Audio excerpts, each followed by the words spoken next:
Welcome everyone to our youth event. My name is Audrey, and it is my pleasure to be chairing this session, post high-level meetings use vision for the future of global health. I'm sure today when we walk into this room, we all have a lot of thoughts about what we're going to get out of this session. So hope that this discussion will also facilitate more of our thinkings, and then when we walk out today, we know all the action points that we will have.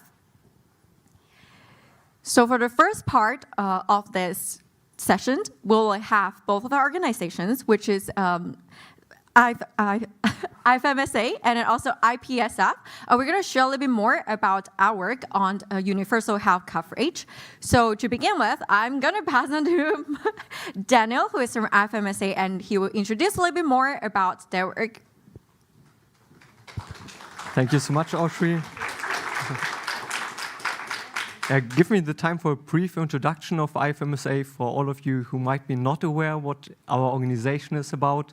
The International Federation of Medical Students Association is a global network of over 130 local branches which we're having, engaging medical students worldwide in 6 different working streams. We're focusing on medical education, global health, human rights, sexual and reproductive health, and we have 2 working streams focusing on student mobility and research.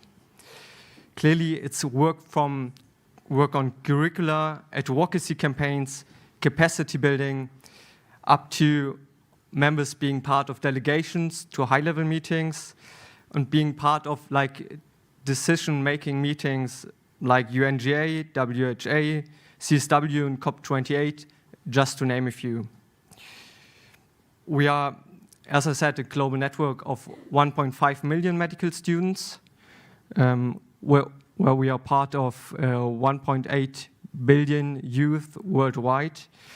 And we're focusing clear on the intersection of youth and health, and really are part of the transformation currently of the global health space. To share one story of our members. We had a great project this year, which is one of hundreds of projects which are going on each year, with an environmental health bootcamp where all 5 different regions of us have been involved with 5 different members. It took place in Nigeria. People from Romania, Egypt, India, and Peru joined. We have over 70 participants who joined to discuss environmental health, advocacy best practices, and really offering space for peer-to-peer capacity building. In this project, we have been focusing on environmental health, but we have projects like this in all our working streams. And for us, it's so important because all the participants are bringing everything they learned there back to their own countries. And this clearly multiplies the positive impact of such event and our work also on a global level. Then focusing on the global and international level, also we're happy to be again part of the UHC 2030 task force, which is a really important and diverse platform, which has been doing amazing work during the past year. And that's why I'm also really happy about the coming discussion in the coming hour. Also, we're really looking forward for the 12th of December, where we're going to issue a great campaign on the UHC Day. And then just lastly, talking quickly about IFMSA in the discussions of high-level meetings. To give a brief introduction, we've been part in the last years in different high-level meetings. We have consultative status in ECOSOC. We've been working within ICMU, also within WHO and the Youth Council, which our liaison officer to WHO going to be sharing a bit what's currently going on there. And while we have all these opportunities, which we built over the last 70 years, for me, this now is the point to advocate to open up the spaces for also other organizations, for other parts of youth to be included besides us. And with that, thank you so much for this brief introduction. I will give it back to Audrey. Good job. That is actually absolutely amazing. But of course, I also have my organization. Again, my name is Audrey, and I represent the International Pharmaceutical Students Federation. And we currently represent over 500,000 of pharmacy students and recent graduates worldwide. We also really advocate a lot for universal health coverage. As pharmacy students who might work at community pharmacy or as recent graduates who actually in the workforce, we see the struggles. We see patients coming into the community pharmacy kind of struggling if they want to pick up their medications or not, because once they know the price, they want to walk away. But we know that it is important that they actually have the medications they need.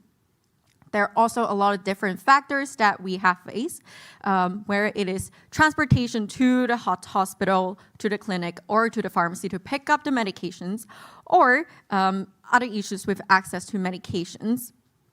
This is why we really think that UHC is a big topic that we need to advocate for. This past year, with a lot of collective efforts of the team, we are very excited to want the UHC 2030 Youth Competition, where we showcase our work, for example, having webinars, as well as submitting letters to government and other social media campaigns. We really strive to find unique ways that youth can contribute to universal health coverage. Another success stories that I want to share as well is that our team, with a lot of students, they have been participated in the WHO Film Festival, and one of those is actually on mental health and under the universal health coverage category. And I want to congratulate them because they actually won the student prize, and that was shown everywhere. Everyone here is actually the director of the film, so big congrats to you. And on a regional level, we also want to engage more, as we know that once we have the global mindset, it's also important to go back to the local level. So for example, for our Asia Pacific regional office, they also co-hosted a UHC Day webinar as well as art competitions. In the Eastern Mediterranean region office, they also have different types of campaigns to educate pharmacy students and to also collaborate with different professions and then to talk a little bit more about UHC.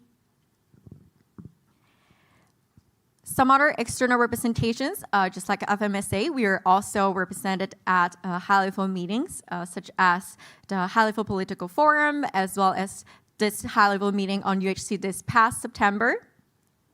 And then we are great to also be joining the UHC 2030 task force, and as well as we are a part of the WHO Youth Council UHC working group. I'm sure that there's a lot more that we can wait for to see like how youth can get more engaged in UHC and see how all youths come together, work with different stakeholders, as the multi-stakeholder collaboration is a key in achieving UHC, and to how we can actually see a sustainable and healthy future for all. So right now, since I mentioned about the WHO Youth Council, I'm sure you guys are also interested to learn a bit more about like the work that we have been doing. So I'm going to pass on to Arwa, who will share a little bit more about that.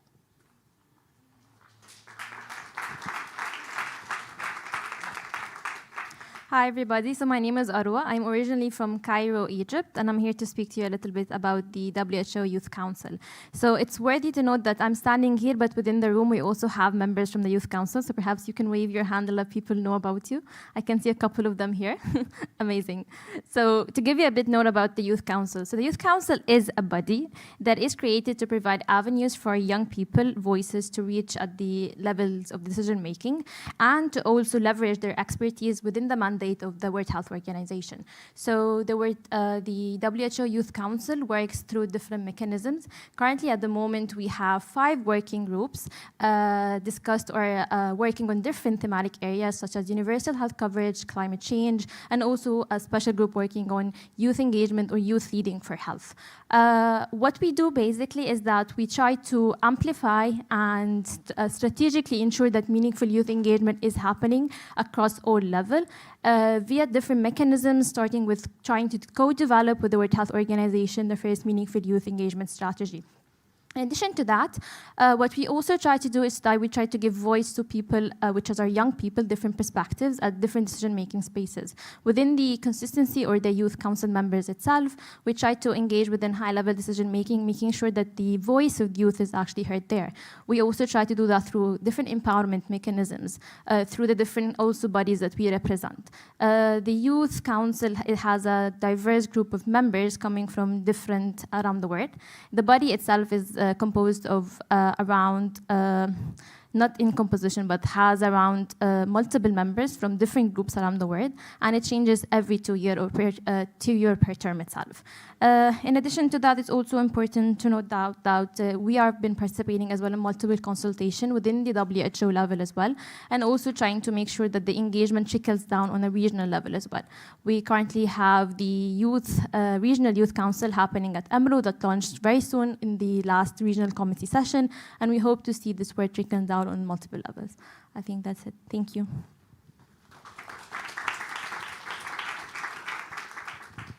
Thank you so much, Ara. So sounds like there are a lot of initiatives that are going on, and I'm sure that we are looking forward to see how we all can collaborating with youth and see what we can bring to the table. So right now, of course, I want to introduce my amazing panelists. So the first one that I'm going to introduce that we have is Ms. Leticia Bozio. So she's a global health professional with over 12 years of experience in policy and strategy development, advocacy, and international relations in multilateral settings. She's currently working as the program manager for policy, advocacy, and partnerships, aiming to accelerate progress towards universal health coverage. And also, she is working closely with civil society organizations, governments, parliamentaries, and various stakeholders. She actually led the development of the action agenda from the UHC movement released in March 2023 ahead of the UN high-level meetings on UHC. And prior to her current position, Leticia worked with UNAIDS and the French mission to the United Nations in New York. Welcome, Leticia.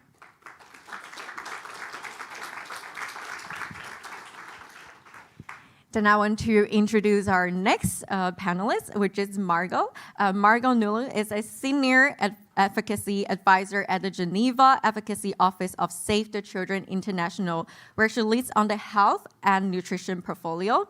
She brings over 10 years of experience in global public health with expertise in health policy, health emergency preparedness and response, and UHC. And prior to joining Save the Children in 2021, Margot worked for more than 7 years in the Health Emergencies Program of the World Health Organization and served as the health attaché for the permanent mission of France to the United Nations in Geneva. Welcome, Margot.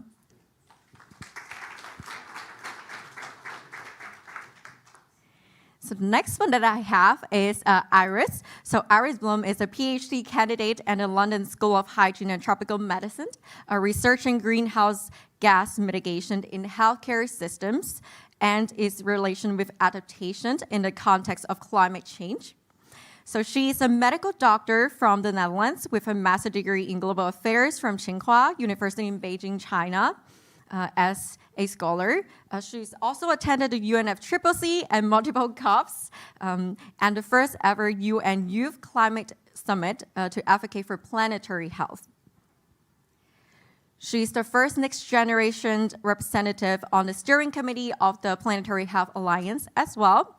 So currently, she set up the WHO Youth Council that we have mentioned with the Director General, Dr. Tedros, and she's now continuing to support youth engagement and the council at the WHO. Welcome, Iris.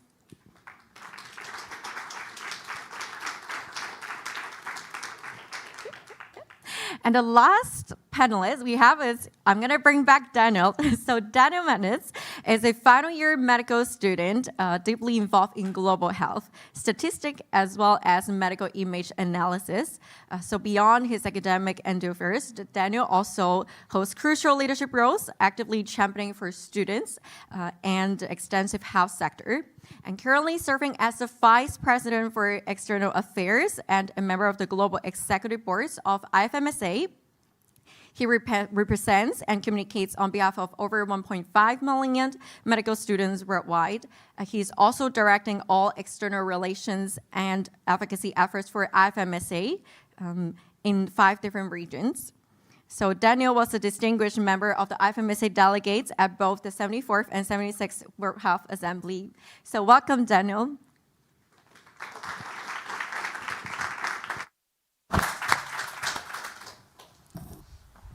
Okay, so I guess now I have all of my amazing panelists with me, so we're going to officially start our discussion. So Letitia, I have a question for you first. So as I mentioned you are leading the development of the action agenda from the UHC movement. And could you share a little bit more about the challenges that various stakeholders have identified as hindrances to the successful implementation of UHC?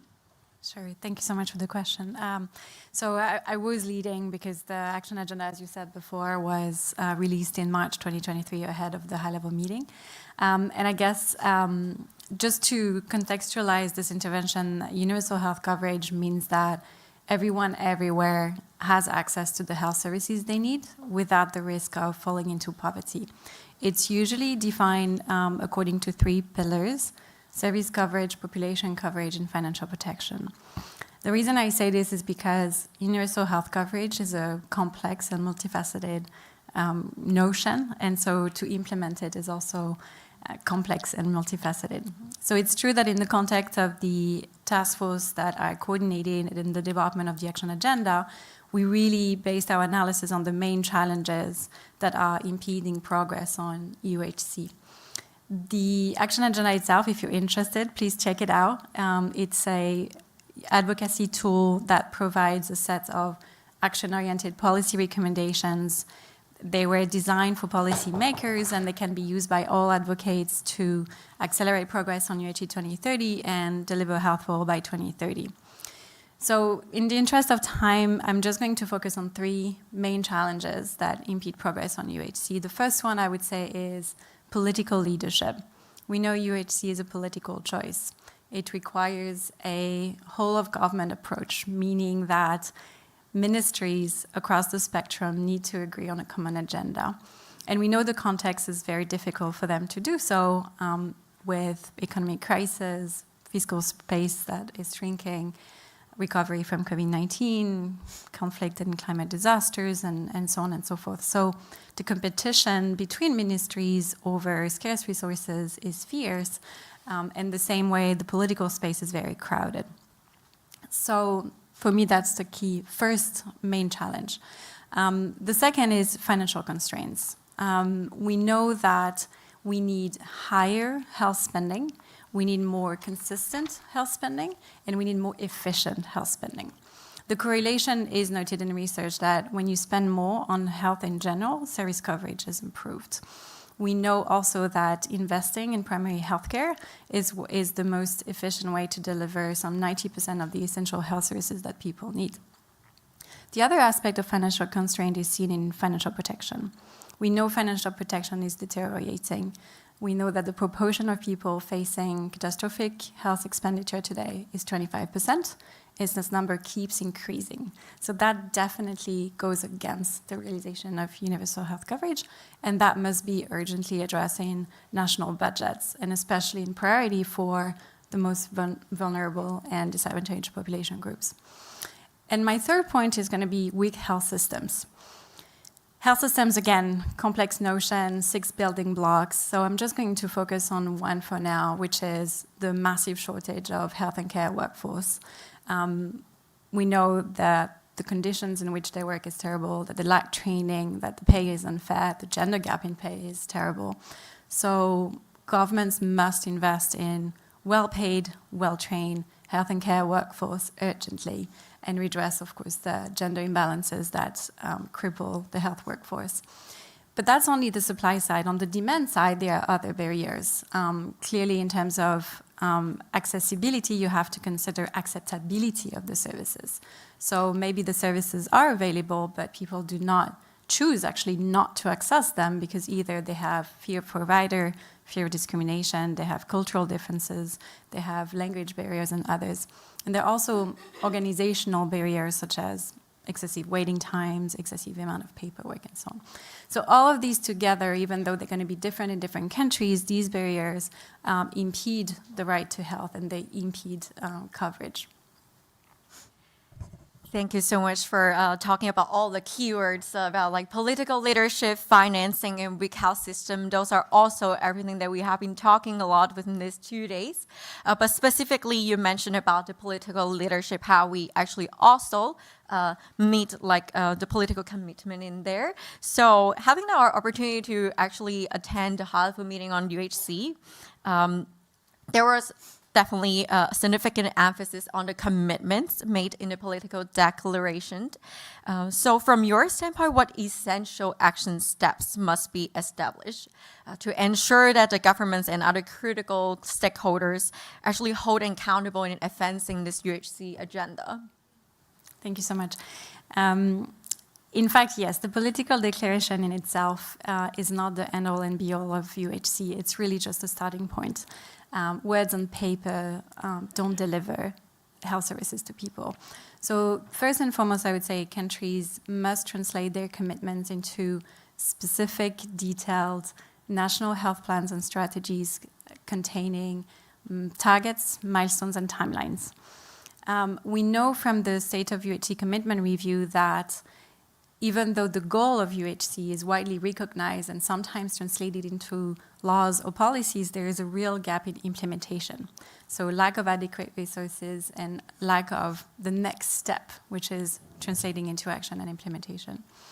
In terms of how we do it and how we hold countries accountable, we are convinced that we need civil society to make that happen. And so for me, countries must institutionalize mechanisms that guarantee participatory and inclusive health governance.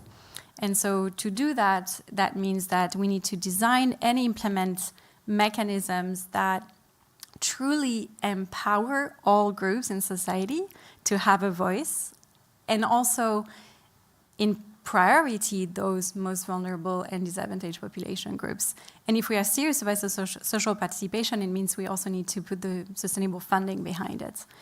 I know that Margot here represents the civil society engagement mechanism on UHC, and she will say more about that. But at UHC 2030, we are deeply convinced that we need civil society to make it happen, and we therefore support a large platform to do just that. And she will say more about that. And my final point is around data. Accountability comes from better data and improved information systems for health. And we really need to find creative solutions to improve that, because this is really where we monitor progress, where we can allocate resources in a better way and also track the quality of care. Very, very well said about that. We need to truly empower all groups within this process, because we need everyone to join this. And then we need all of the help that we have. And also with like the data, for sure that I know that we are lagging a little bit behind with data, even with the Sustainable Development Goal, about how we can actually measure what we are doing and also like the impact.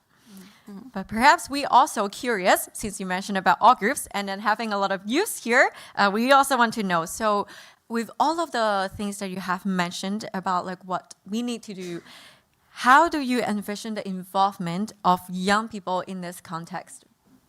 Absolutely, and all groups, of all the groups, this one is clearly non-neglectable for sure. And for me, the first one would be make your vote count. Greater efficiency and accountability must start in national political action. So first of all, vote and talk to your elected representatives and tell them that you care about the right to health and you care about accountability, and therefore they should care too. My second point would be lead innovations for accountability. We need better ways to collect data, to analyze data, and to monitor progress. And I'm convinced that the next generation is really able to bring, using digital technology, maybe using AI and others, to bring those new and creative solutions for better accountability of progress.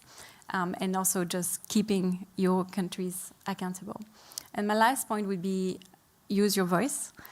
Of course, seeing all of you here and also hearing all of you yesterday in the room, I can already say you're doing such a great job at that. But in general, GHI 2030 is very keen on providing this platform to elevate youth voice.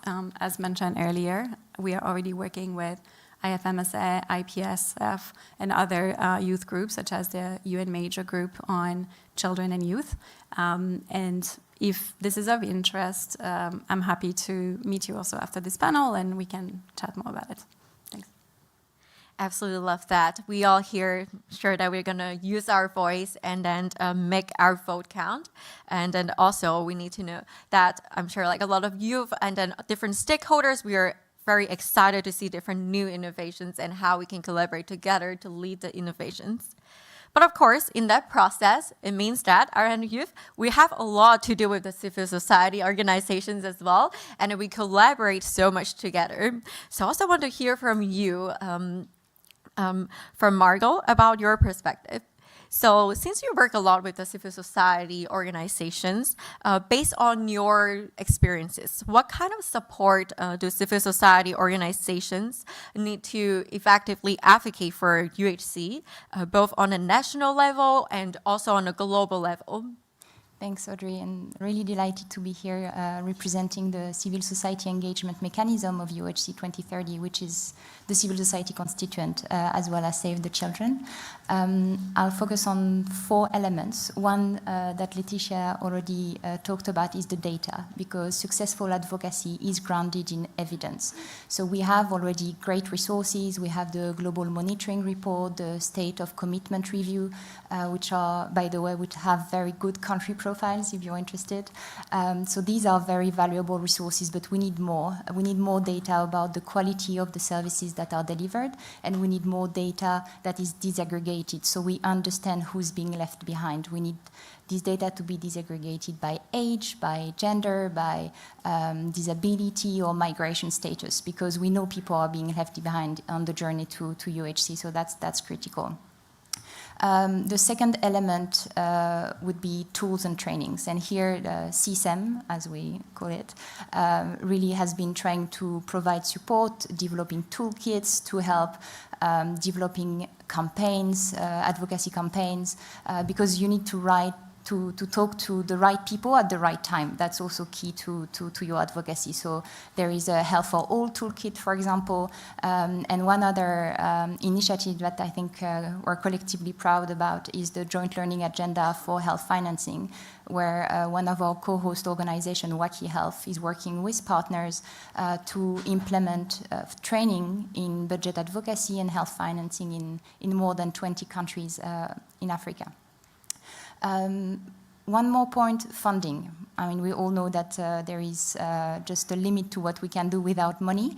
So that's another key area. And just before this session, there was a pledging event of the Global Financing Facility for Women, Adolescents, and Children. And for example, this partnership, they do have a funding envelope for civil society. And within that envelope, there is a dedicated funding stream for the youth, for young people. So it's important to also understand who you can partner with to raise money for the activities that you must do.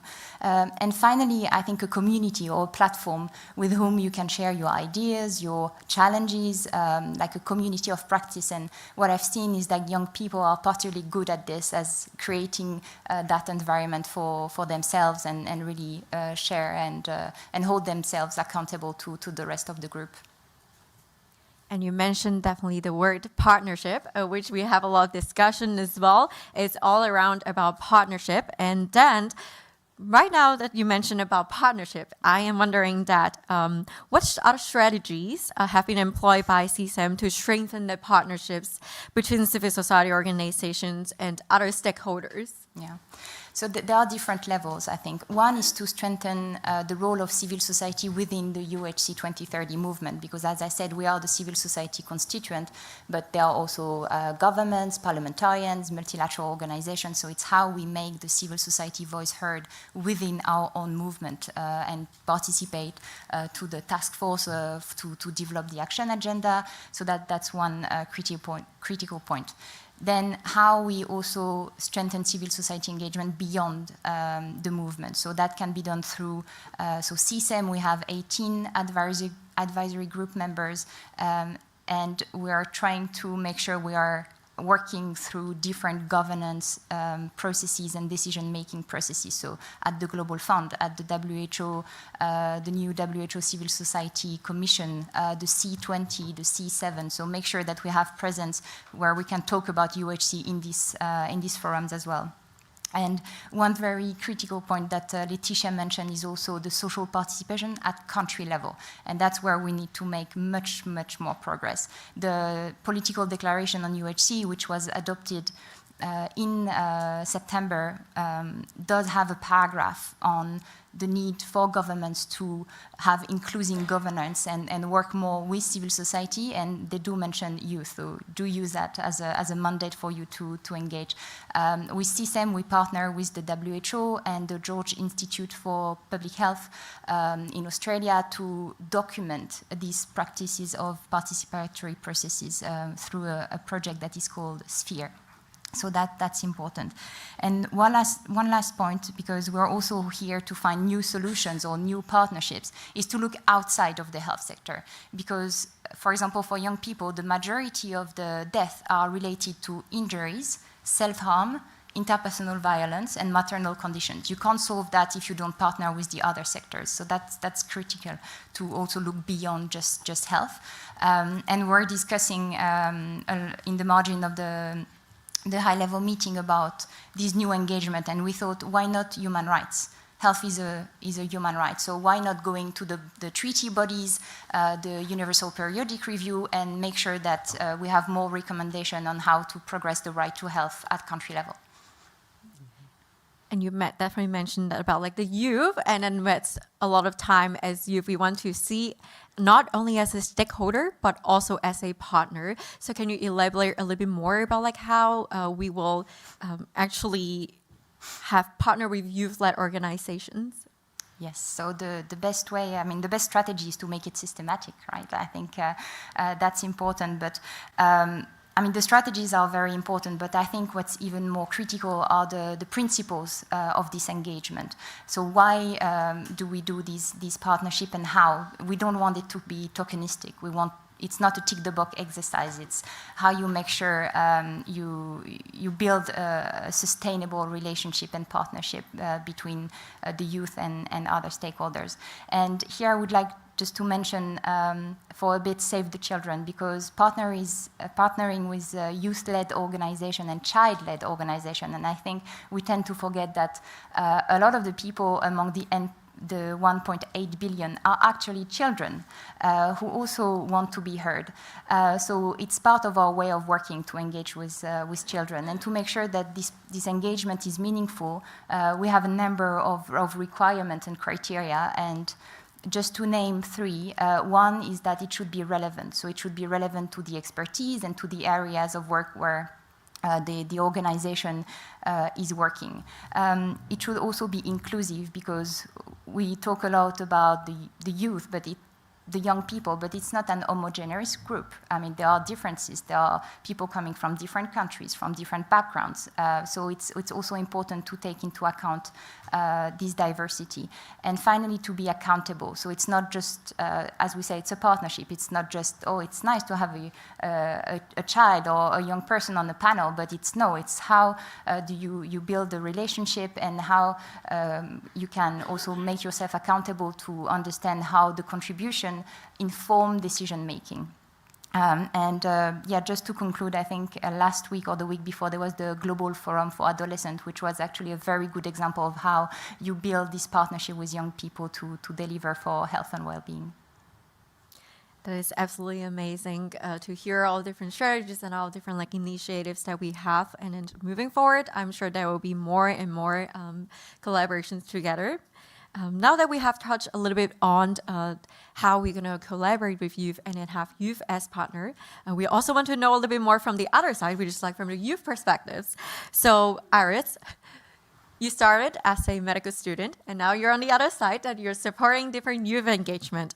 So with your extensive experience with this youth engagement, what key elements do you believe are essential to really foster this meaningful youth engagement that we keep talking about?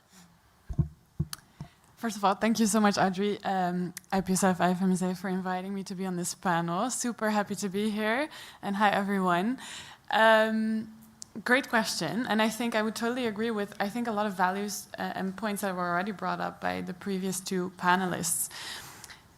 I really love this flower model that's been created by Choice, which is an organization from the Netherlands, an NGO, and they create a flower model of meaningful youth participation or engagement, in which they illustrate that a flower needs a lot of aspects to be able to grow, and the flower itself has a lot of aspects. I won't go into all of them because we don't have time for that.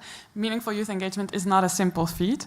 It consists out of some different aspects, but I will highlight a couple of them for you today. So first of all, freedom of choice. Young people should be able to choose whether or not to engage, should have comprehensive information to make such decisions as well and to contribute. There should be reflection on the level of decision-making power that young people have when they do engage, and to what extent a young person is free to be able to express their opinion. And a sense of responsibility and sense of, is a young person able to act independently within such spaces?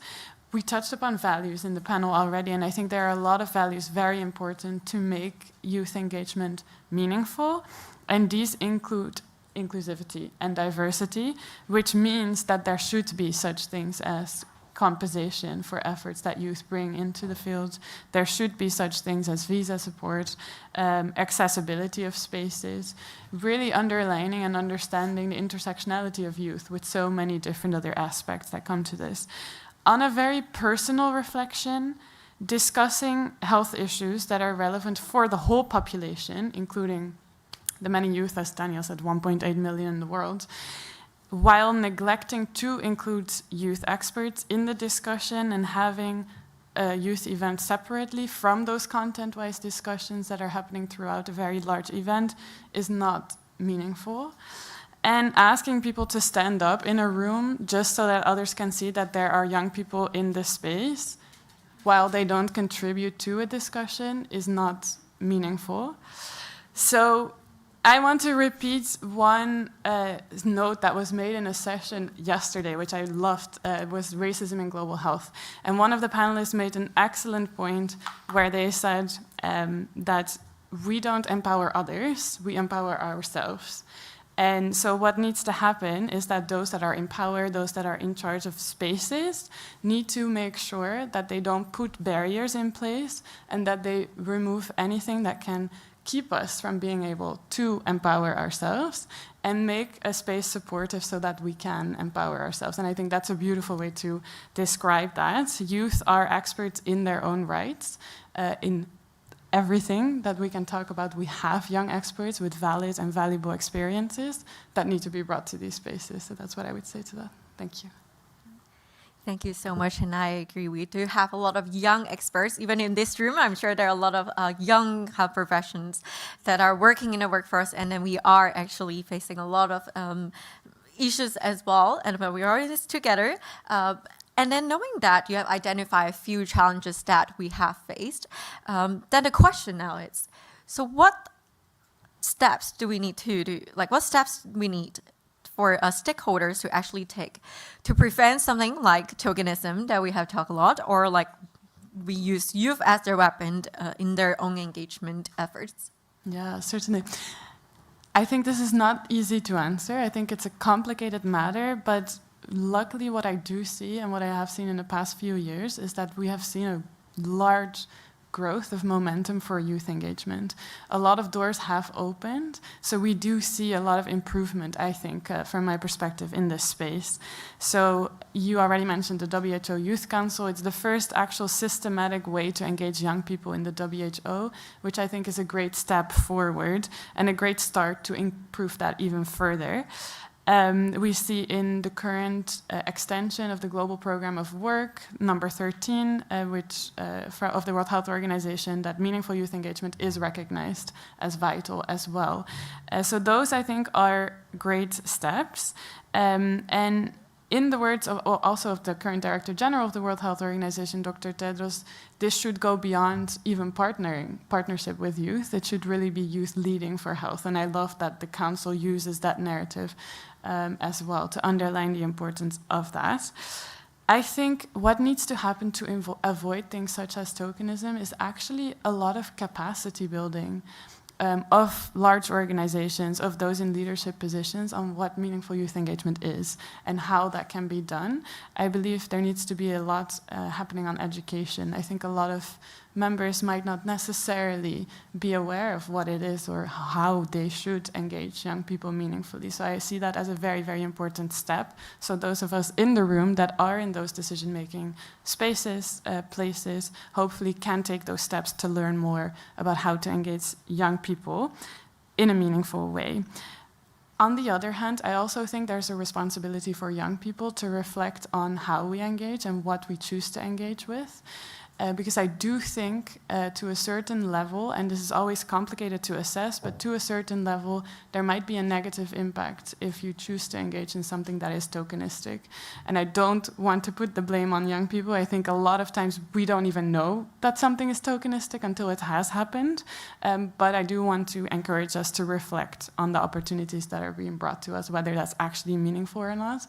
If it's not, try to change it. If it cannot be changed, maybe choose not to engage with it, because it does not only have repercussions for us as individuals, but it has repercussions for all youth, I think.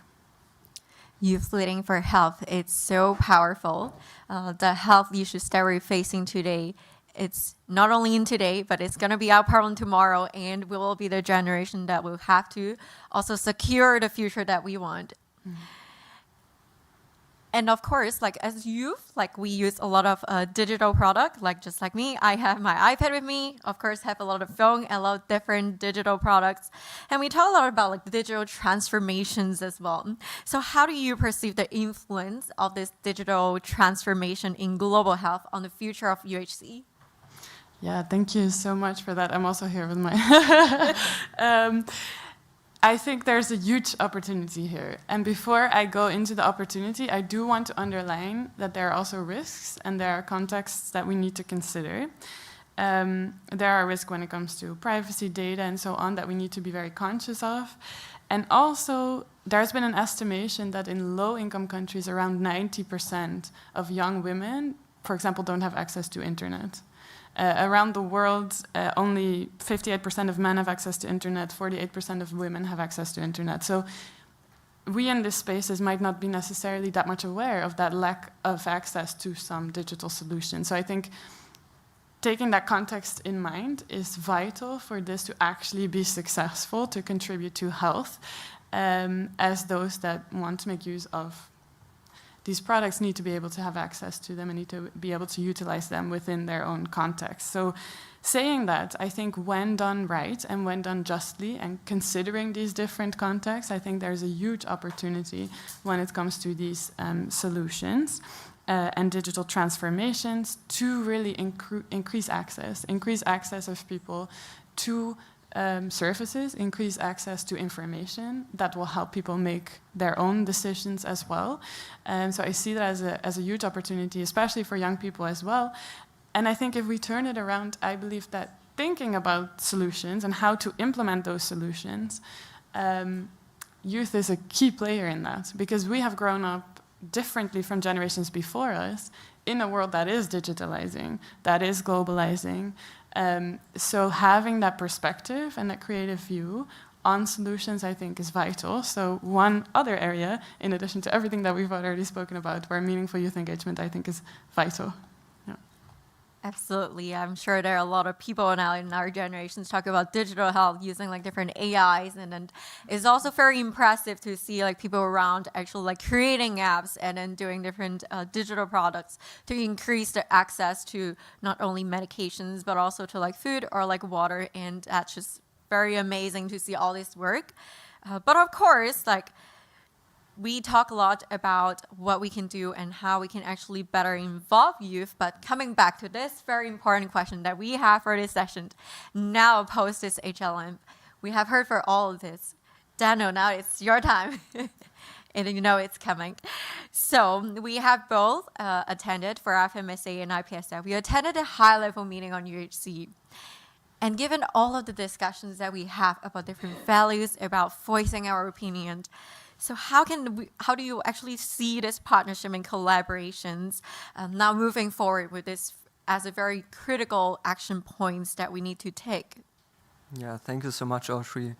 I think looking back at the high-level meetings and the learnings we took out of it is really how crucial partnerships are to move forward. And let me just share 4 learnings from the last year.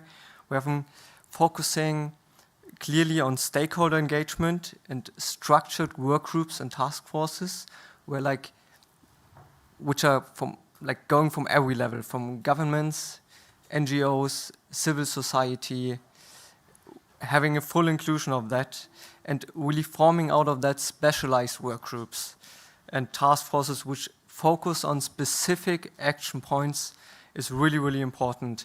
We have UHC 2030 with us, which I think personally is a great example when it's about the impact we've been all making together during the last year, also on how inclusion is possible in such task force. So I think that's a best practice case which has to be developed in other organizations on other levels as well. And let us be clear, collaboration and coordination is here the most important part on all levels. Speaking that, for us personally as youth, institutionalization, important, of social participation and like really meaningful engagement, I think is so important, because we have like a lot of sporadic activities which are offered to us, a lot of opportunities where we can engage, which are really not sufficient and not sustainable at all. So it really is about the social collaboration of youth, which is integrated in all our global health governance. So through policies, through legislation, through guidelines, and all other relevant approaches. Then going a bit back to the other point, the third one is thinking about clear goals and clear milestones. I think having a really specific and data-driven approach, focused on research, which is addressing healthcare access gaps we're currently facing all over the world, is crucial. And I mean, we have the topic of out-of-pocket expenditure for UHC, and we have the topic of PPPR, so pandemic preparedness and prevention and response.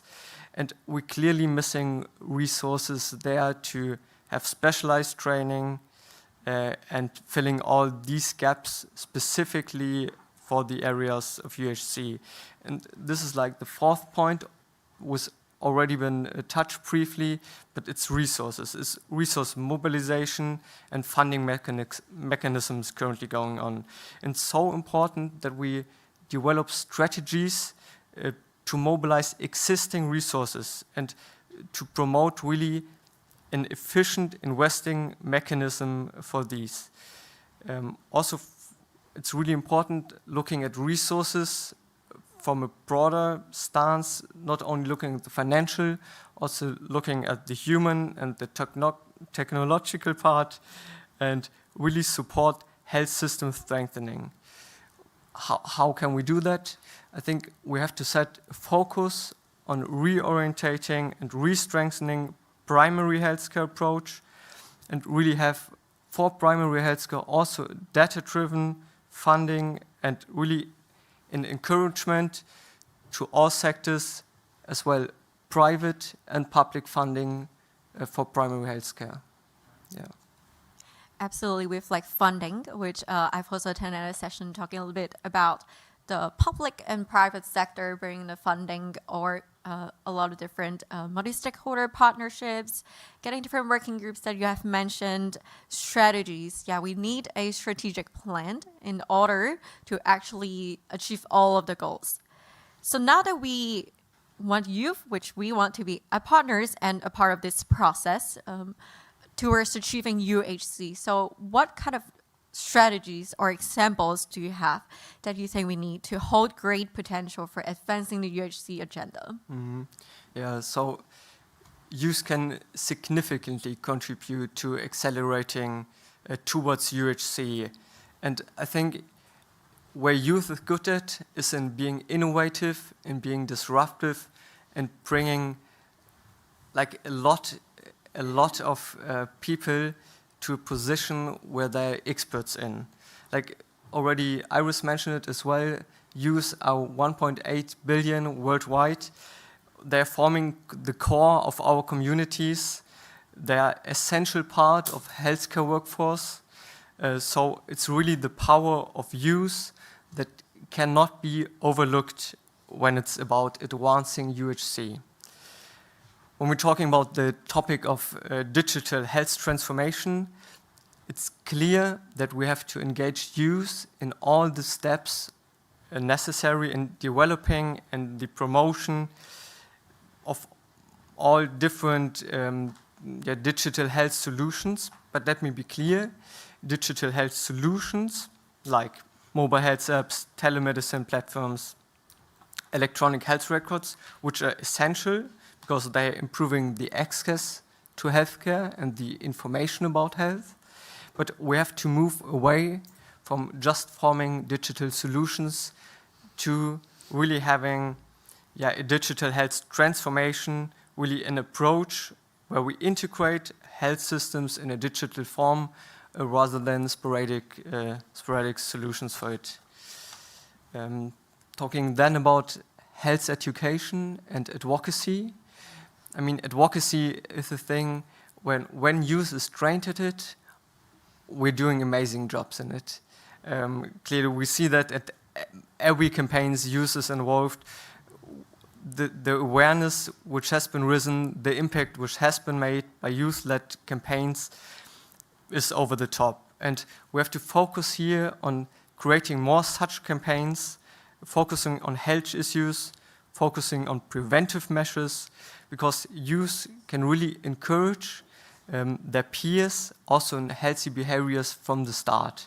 So, and basic for campaigns has been talked about is having data-driven campaigns, which is really important.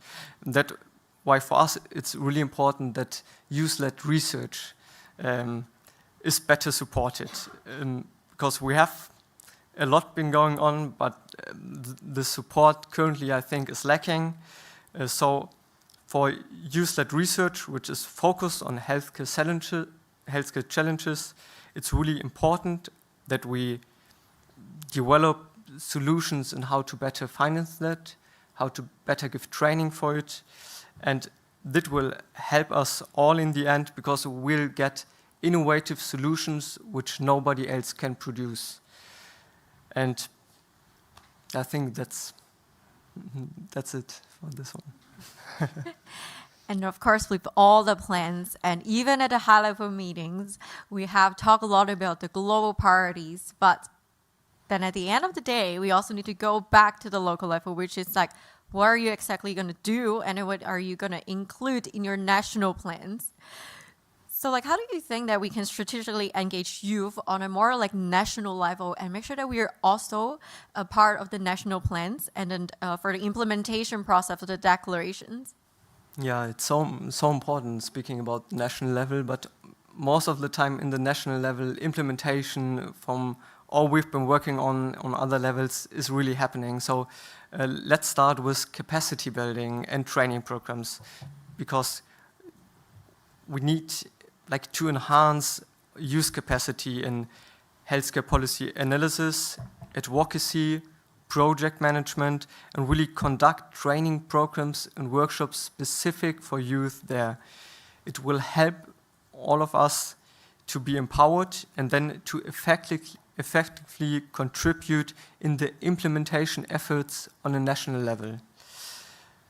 Speaking again about youth representation in decision-making bodies, because this is crucial also on a national level, we need meaningful inclusion of youth in all relevant policy and decision-making bodies, really ensuring that the perspective and ideas are considered in all phases, from planning to implementation.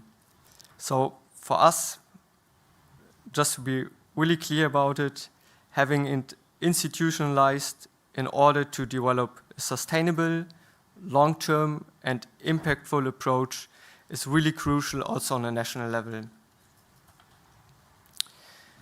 Just briefly touching the topic of youth focus groups, I try to touch it in the start of the session, but it's so important to have youth advisory councils or committees. Focus groups, for me, is probably the better name because it's more inclusive. And we do need to establish more of it on a lot of different levels, which we're currently not having, but like youth council is a great approach on how to do it. But hopefully we're going to see that on other UN levels as well, because it's clear that if youth can provide input, feedback and recommendations on healthcare policies and programs, that can allow the decision-making bodies making better and more inclusive decisions. And let me be clear about the councils we're currently having. We also, they're built from a few organizations, so we have to see on how to open up the current platforms we're having also for other use besides our well-established platforms we're currently having. And just touching a last point, which is youth engagement through technology, because for me it's really important, and we're like in our generation all digital natives. We know what's going on much more than people working in the field for 50 years.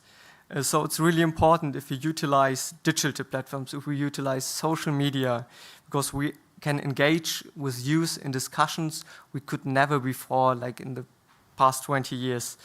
And it can be used to gather opinions, it can be used to lead the discussions on it, but it can also be used to disseminate information about healthcare policies. So for me, it's clearly, I want to encourage everybody for active participation and feedback when it's about youth engagement through technology there. I'm also looking forward to seeing a lot of different engagement and also different partnerships. And of course, excited to see the UHC 2030 having a youth task force or even through the WHO Youth Council. And we have more youth as like consultants or as having different youth advisory board in the space. But of course, this discussion is, I'm sure we can continue for a long, long, long time because there's just so much we can say about what is going to be the next step. But at this point, I really want to also open up for everyone here to have any questions for our panels. And we also want to hear from you. So we will, if you have any questions, you can raise your hand and I will go through one by one. Thank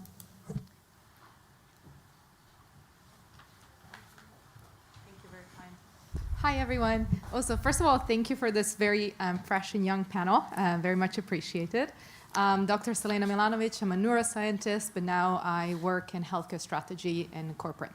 And during this event, we heard a lot of donations, funding, and all those words that seem one-sided from corporate to nonprofits. And I wonder, why should it be that way? Why not create a scenario that is more of a win-win?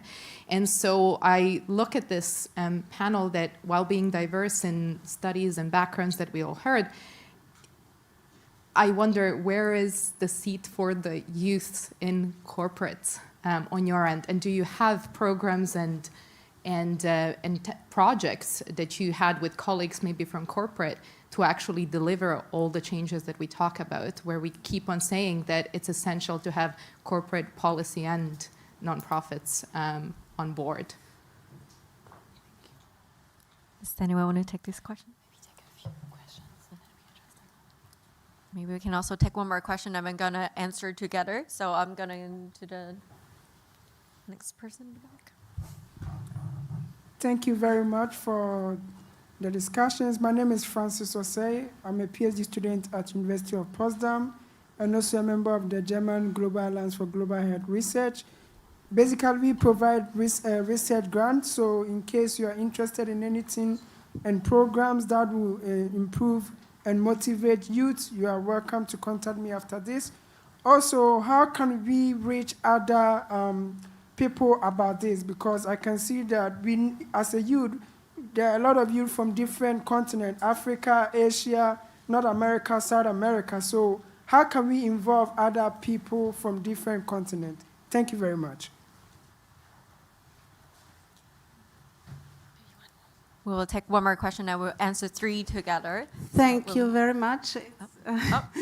I'm coming from the government, and last year I was here at the same session, and I will ask the same question as I asked last year. So who is here from the government, parliament, or maybe from the establishment of WHO? Please raise your hands.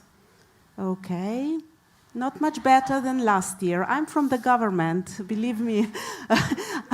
This is catastrophe, you know, because you shouldn't be talking to each other. And it's us, people from the government, that should be educated where your power is. Because it's for us, people from the government, to use your powers, and you have so many. Because I'm wondering, you know, I'm struggling at the Ministry of Health when I want to make sure that, you know, health literacy will reach young people. I cannot do it. I mean, health sector cannot do it. So who's going to do it? And it's not just health literature. What about commercial determinants? How can we fight the industry if young people are not aware of what is going on? Can I tell young people? I mean, I did to my daughter and son, but that is, you know, where my limits are. So who can do it much better than I do it? You can do it, and we all know it. And everything, you have progressed tremendously from last year to this year, explaining what is meaningful participation. You are so good. I was here last year. Last year, you were not so eloquent about it. This year, you are super eloquent about it, you know? But who is listening to you? And that is the problem. So we have to make all us people from the government sit here and get educated about where are your powers and how you can support us. Otherwise, in 10 years, there will be no progress in Sustainable Development Goals, universal health coverage, and so on. You know, you will become older, next generation will come, and hopefully what will happen is that at least you will listen to the next generation of young people. Thank you very much.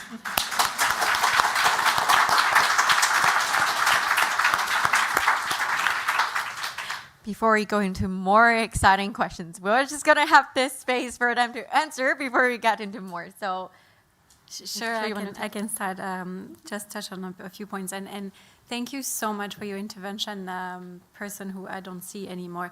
Yes, over there, from the government. Yeah, no, absolutely. And that's going to address another point that I heard from the group, is that we really want to bring youth as part of other wider groups and not single them out to then yet create another silo, because what would be the point of that?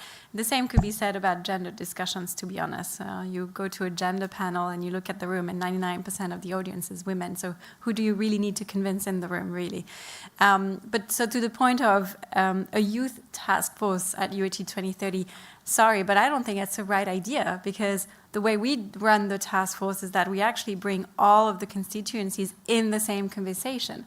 And the action agenda is the fruit of very long debates and consensus building across the private sector, because actually the private sector is a constituency of UHC 2030 and has its own representation on the steering committee and had a representation on the task force. And youth representatives were had at the same level as governments, same level as foundations, UN agencies, and civil society mechanisms. CSAM had seats as well. So for me, it's kind of the opposite. I think, of course, it's like what we call quotas and affirmative action and all those things. They are bad measures, but they are the only ones we have to start with. So having a youth council and having youth seats and all this, it might seem forced at the start, but it's needed as long as it's not fully integrated in and institutionalized in practices and the right practices. So working with private sector, and just to say also, we don't ask for funding from the private sector. Actually, what we say is countries should invest in institutionalizing those social participation mechanisms. And the private sector should do their part in doing the same and being inclusive. So yeah, over for me. Thanks. Thanks. Maybe a couple of points on the corporate sector. So at Save the Children, for example, we do work with the corporate sector in countries to try to improve children's health.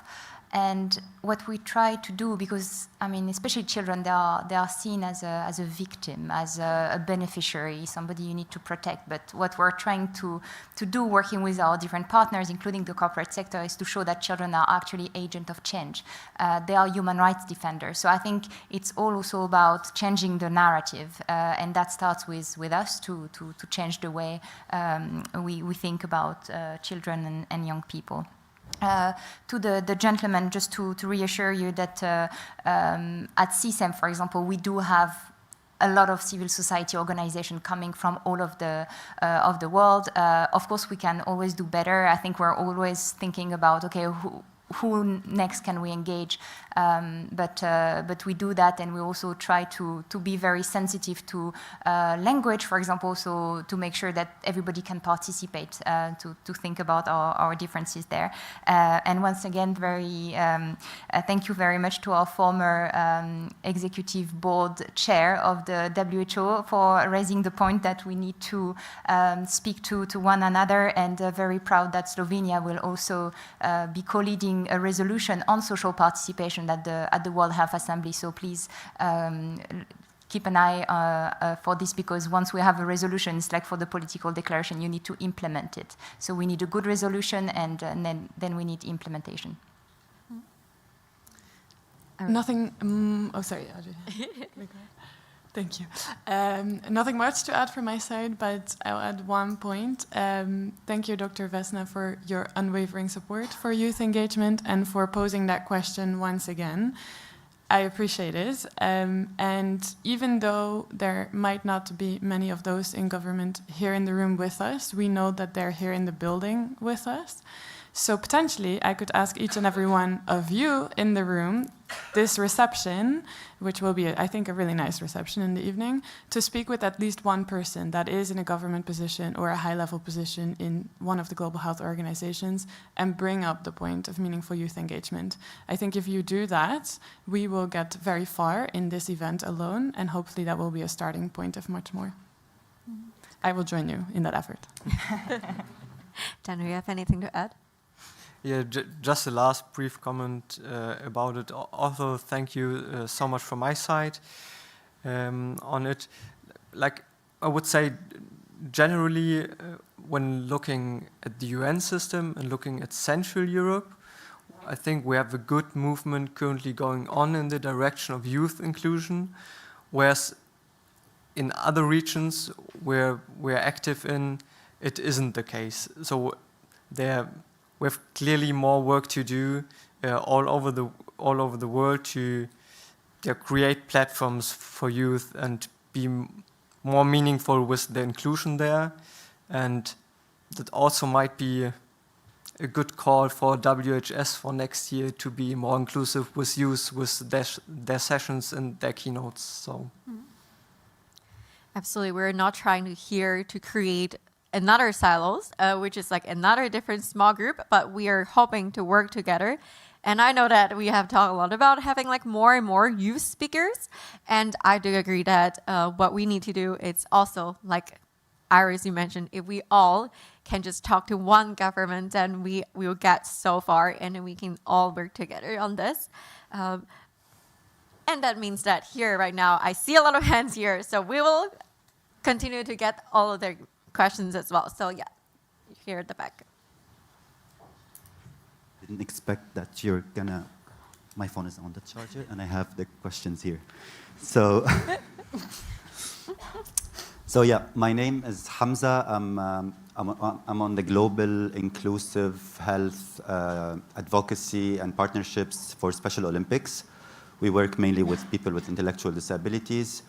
I'm also myself, I don't know if I should consider myself young or, I'm gonna say experienced healthcare professional. I have two questions. The first question is on disability justice and inclusive health. As a healthcare professional, and I've heard it a lot here, most of the healthcare professional students do not receive enough education on disability and how to deal with people with disabilities and how to adapt services for people with disabilities. So my question for the two host federations, what are you doing or what can be done to make this a reality? Because, you know, it's 1.3 billion people around the world and they deserve the proper treatment. And the second question is on, also for the two federations, we know that there is a brain drain from the global south to the global north. We know that now, like from the global south, I know from our perspective, we have two dreams: to get our certificate and to immigrate. And some governments from the global north are doing a great job in this. They have opened offices in the global south to recruit these young professionals, and they're giving them a lot of incentives, let's say. So also the question is, what are you doing and what can be done to prevent this? Because, you know, it's health equity and, yep. Daniel, you want to go first? Take more questions? Are we taking more questions? Or Well, I cannot qualify as youth, but maybe I just think a little bit youthful. I wanted to thank you for this very interesting panel, and I have three questions. You said that if you involve youth, you automatically have innovation. I would say you are, of course, a very selected group of people with a lot of, a dynamic approach to life. But sadly, we know that more and ever younger children or youth are in depression. So I really ask you, please think about it. What can you do to pull them up? Because as the lady from the government said, you can do it, we cannot do it, but it is sad to see. And the second thing is about the training. You said we need a lot more training and capacity building. But also the first lady who spoke, said that she would like to have the spaces empty because you as youth know how to fill it. So I would like to know more, what kind of capacity building and training would you like to see for youth to bring their capacities to fruition without interference of the older generation? The third one is something I experienced myself. So I set up a non-profit association that I thought would absolutely seduce the youth to take over, because it was all about digital, it was all about, being equal and equity. But so far it's been applauded, but I'm still running it basically alone. So I invite all you young people, if you come across not necessarily mine, but other associations or non-profits that you think, I'd like to take this over and give it my own swing, please do so. Thank you. We'll take one more and then we'll answer together. And then we will go to this. My name is Oliver. I work with the Global Network of Young People Living with HIV. I'm based in Kenya, to be exact, and I want to speak from an angle of my fellow peers as a gay man living with HIV in East Africa. Considering the wave of anti-LGBTQ movement in the region, my concern is, or a question rather, or an advice from the group is, what are some of the things that we can put in place as young people to make sure the voices of other gay people specifically from that region are heard? Because whenever you talk about young people, they are at the bottom of the barrel. Nobody cares of what their opinion is. We are speaking from experience. Nobody cares what our opinion is. What are some of our challenges? We will say them and they'll be like, okay, they just be sidelined. So my question is advice on what are some of the either mitigations, either ideas of how we can basically go around that issue. Thank you. Sounds good. I think this time we're going to come from that side. Yes. So regarding the first question from Hamza, what are we doing about it? So on the one side, we are like heavily investing in advocacy on that and in our policies. We have like a whole policy on equity, diversity and inclusion, which is really focused on clear call to actions for all relevant partners when it's also about disabilities. We also have several trainings on that. Out of my head, I remembered one great initiative from this year, which took place in Hong Kong, where they have been teaching sign language to hundreds of students. So I think was like hearing of one with like many of these opportunities around the globe. To the second part of the several questions, I think when it's about mental health, because the question was like framed in a way which sound like youth is somehow the only party who is to take care of their mental health themselves, which is clearly not the case. In this specific area, it's important to have funding to really provide psychological support, also in early stages. And I mean, for our focus group, personally, we are all in the training of becoming medical doctors. So we get trained in identification. We get trained in how to do a better treatment for person with mental illnesses. And on the other part, for us as youth, I think it's really, really important on fighting the stigma of having mental health illnesses and really have an open communication about it. And we're trying that in our work, and we're advocating for it for years. We also have seen like the devastating impact of the pandemic in the last years with the shift to being not in our social groups anymore. So I think also focusing on being included socially and coming back, meeting people in person is a great approach in how to deal with it.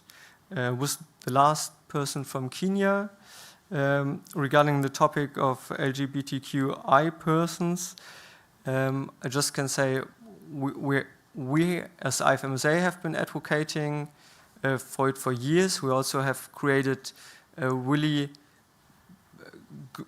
platforms which are really inclusive, and we try to lead by example there and to show other organizations how to approach it in a better way. When it's about the specific national implementation of such, with clear call to actions for that, but I also see that there are huge gaps in the area which have to be filled.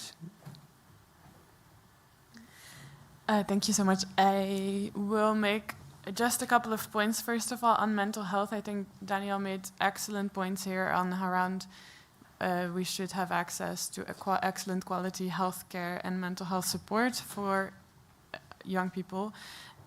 We see, I do a lot of work in climate change, and especially in the area of climate change, we see a major impact on mental health on young people.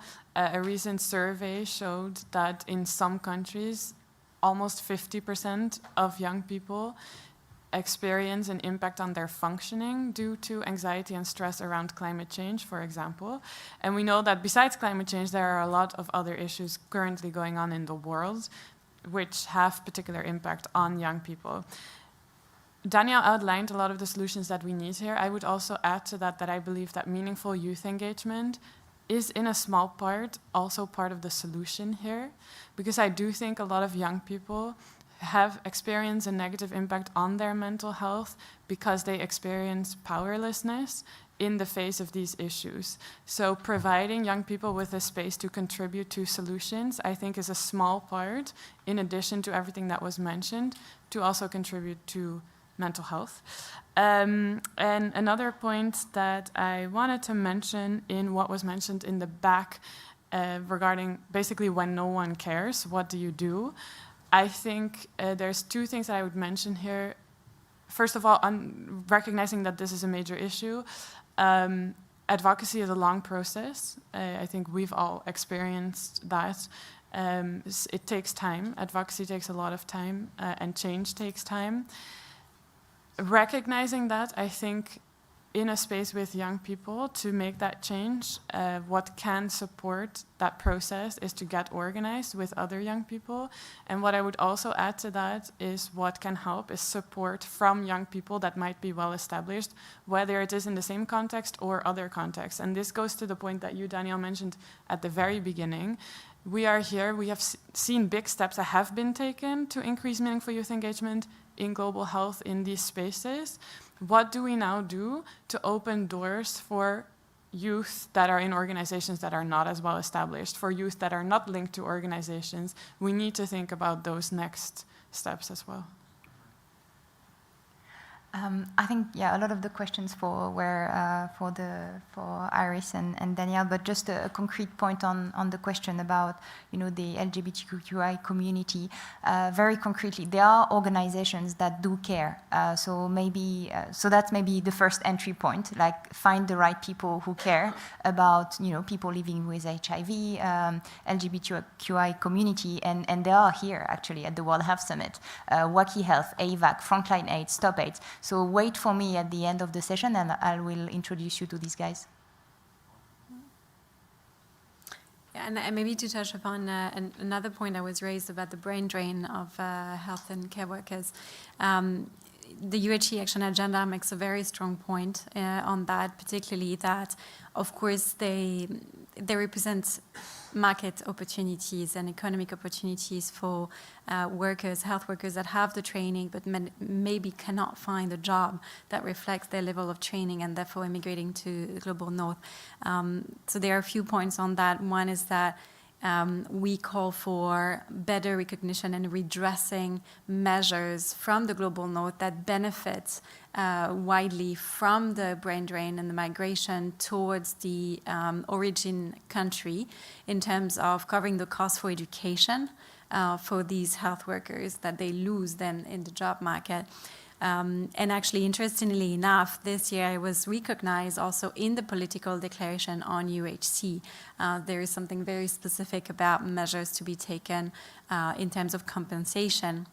The other aspect, of course, is the use of domestic resources to create a better job market and better opportunities, which comes back to the decent working condition and fair pay and protection of health workers in the originating countries that must be improved.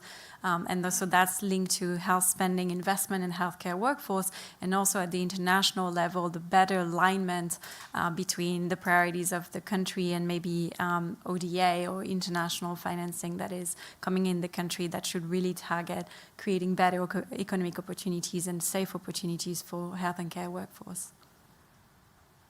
And then for us, for questions from Hamza, you mentioned about like the global north and the global south. And I do want to say that as IPSF, we also recognize it as a issue. We do know that people in the global north, they might have more opportunities if we kind of say that. But this is why, other than just like advocating for global health or global priorities, it's also important pushing for the partnerships, not only between youth with like civil society organizations, but it's also a lot about like the global north and the global south partnerships. And I know that we have like a lot of great questions, but because of time, we have to wrap up right now.